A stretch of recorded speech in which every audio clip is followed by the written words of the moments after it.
Salut, c'est Trado, content de vous retrouver pour la mise à jour de l'indice parisien. Alors, les opérateurs attendent maintenant avec beaucoup de fébrilité, de nervosité, le rendez-vous de la BCE qui aura lieu jeudi.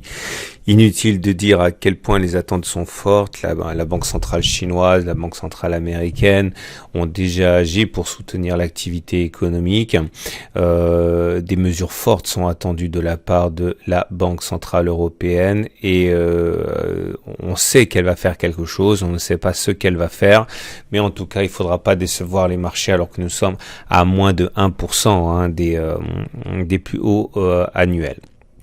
Alors aujourd'hui, la séance est une séance de temporisation avec 0,3% perdu. Ça remet pas en cause ni la possibilité d'aller chercher la résistance journalière, ici vers 5672, 5638, qui devrait normalement se faire. On voit pas pourquoi la baisse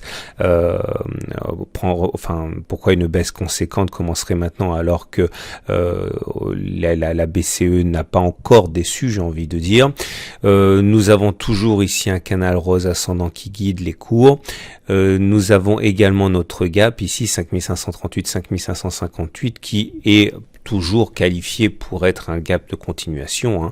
Je vous rappelle que la séance de consolidation à laquelle on assiste et qui pourrait d'ailleurs se perpétuer demain donne l'occasion à ceux qui parient sur un gap de continuation de monter dans le train, puisque s'il s'agit d'un gap de continuation, l'idée c'est de mettre un stop en cas de comblement du gap et de viser une distance telle que le jeu en vaille la peine, donc au moins un ratio 1 pour 1. L'idée c'est que si par exemple on décide d'entrer maintenant, le stop loss il se mettrait aux alentours de 1% de baisse, donc ça nous ferait viser un objectif à 5664, donc à peu près 1% de hausse. Je dis simplement ça pour que le ratio gain-risque soit au moins supérieur à 1, mais voilà, ceux qui envisagent de monter dans le train dans le cadre d'une continuation de la hausse peuvent le faire maintenant.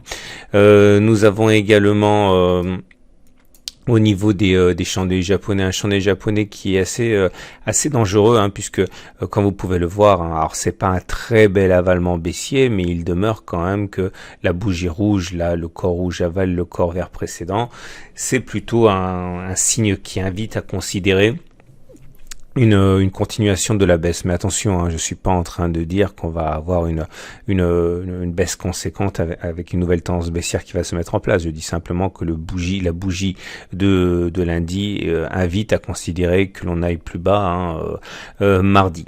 Regardez les indicateurs techniques, la moyenne mobile à 20 jours est toujours ascendante. Alors attention, parce que maintenant la distance entre les cours et la M20 devient véritablement conséquente. La loi du retour à la M20 est une loi qui est d'airain. Donc on s'éloigne jamais durablement de la M20, on y revient, plus on attend et plus le retour à la M20 est on va dire dans les tuyaux. Regardez ici, on a beau s'éloigner de la M20, au bout d'un moment on y revient toujours.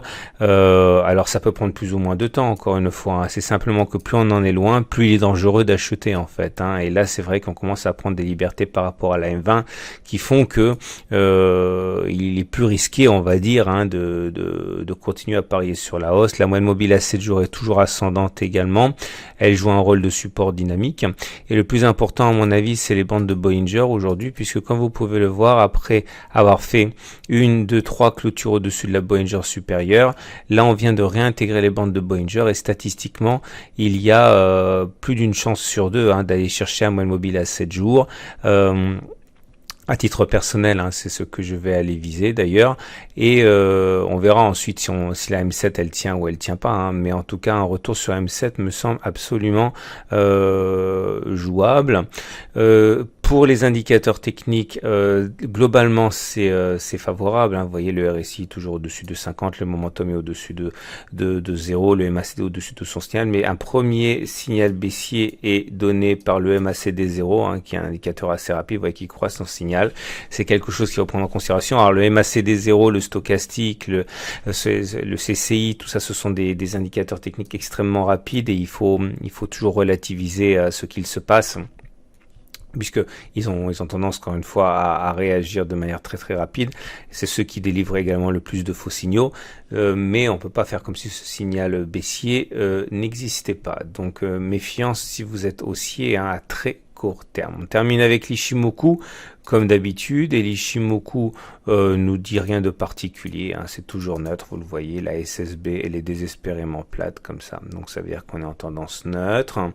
On a eu une cassure de l'oblique, j'en ai beaucoup parlé, enfin non j'ai pas beaucoup parlé, peut-être pas suffisamment. On avait une oblique ici, vous voyez, et on est court, on réussit à passer cette oblique la séance du 19 août, on est passé au-dessus, et là c'est la lagging span qui est passée au-dessus, délivrant un signal de confiance, donc il est tout à fait envisageable que l'on consolide un petit peu, mais qu'après on reparte vers le haut, hein. Tout ça bien sûr dans l'attente de la BCE qui, vous l'aurez compris, emportera tout sur son passage à la hausse ou à la baisse selon la manière dont ces annonces seront accueillies par les investisseurs. Voilà, en tout cas, c'est jeudi, l'attente arrive à sa fin. À demain pour la mise à jour.